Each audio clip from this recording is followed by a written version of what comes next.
बिस्मिल्लाहिर्रहमानिर्रहीम। अस्सलाम वालेकुम प्यारे बच्चों। Political science, politics of social divisions, यह है चैप्टर डेमोक्रेसी एंड डाइवर्सिटी हम पढ़ते हैं।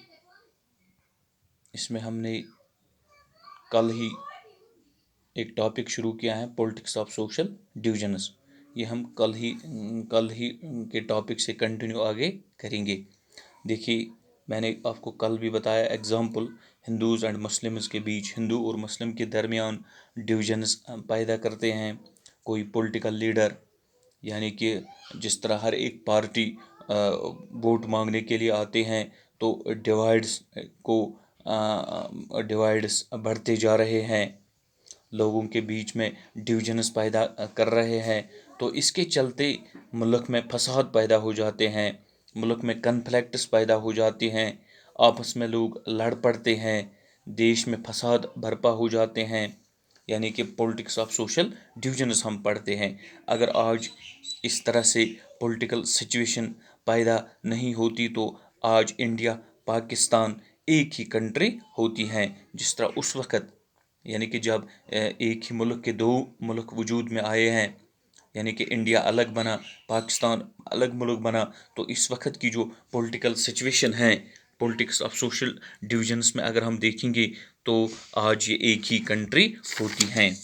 यानी कि उस वक्त के कुछ मुस्लिम लीडर्स ने मुसलमानों के लिए अलग कंट्री की डिमांड की, लेकिन वहाँ डिफरेंसेस थी। हाँ, वहाँ डिफरेंसेस था, डिविजन्स था हिंदू मुस्लिम में, ये हम मानते हैं।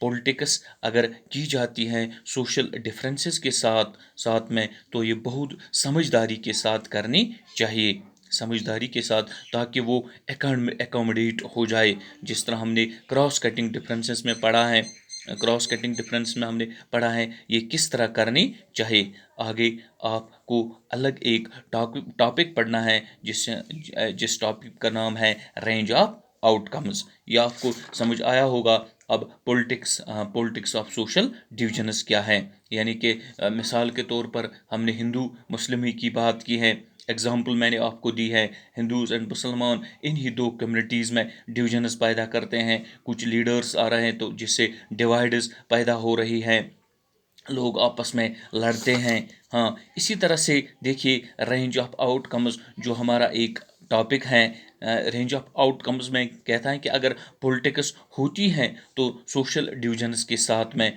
तो वो किस तरह रेंज का आउटकम देखने को मिलता है। इस इम्पोर्टेंट इसका इम्पैक्ट क्या होना चाहिए पॉलिटिक्स का सोशल डिविजन्स के ऊपर, ये हम पढ़ेंगे रेंज ऑफ आउटकम में। देखिए, रेंज ऑफ आउटकम में हम दो एग्जाम्पल्स समझेंगे। आपने दो एग्जाम्पल्स को याद रखना है रेंज ऑफ आउटकम में। देखिए, हम नैदर्न आइलैंड की बात करेंगे। ये नैदर्न आइलैंड है यूनाइटेड किंगडम का पार्ट, यह है यूनाइटेड किंगडम का पार्ट। नैदर्न आइलैंड में दो तरह के लोग रहते थे। क्रिश्चियनिटी वहाँ थी। क्रिश्चियनिटी में दो ब्रांचेस निकले हैं। क्रिश्चियनिटी में क्या दो ब्रांचेस निकले थे, एक रोमन कैथोलिक्स और जो दूसरा कौम है, दूसरी कम्युनिटी है, वो प्रोटेस्टेंट्स हैं। देखिए, जो कैथोलिक्स हैं, रोमन कैथोलिक्स हैं, इनकी आबादी जो है वो है 44%, और प्रोटेस्टेंट्स की जो आबादी है वो 53%। हाँ, वो 3%। नाइदर आइलैंड की हम बात कर रहे हैं, ये यूनाइटेड किंगडम का पार्ट है। नाइदर आइलैंड में दो तरह के लोग रहते हैं, यानी कि इसमें दो ब्रांचेस निकले हैं। एक क्रिश्चियनिटी के दो ब्रांचेस निकले हैं। ये हम रेंज ऑफ आउटकम में हम पढ़ेंगे कि किस तरह से अगर पॉलिटिक्स होती है सोशल डिविजन्स के साथ, तो वो किस तरह रेंज ऑफ आउटकम देखने को मिलेगा।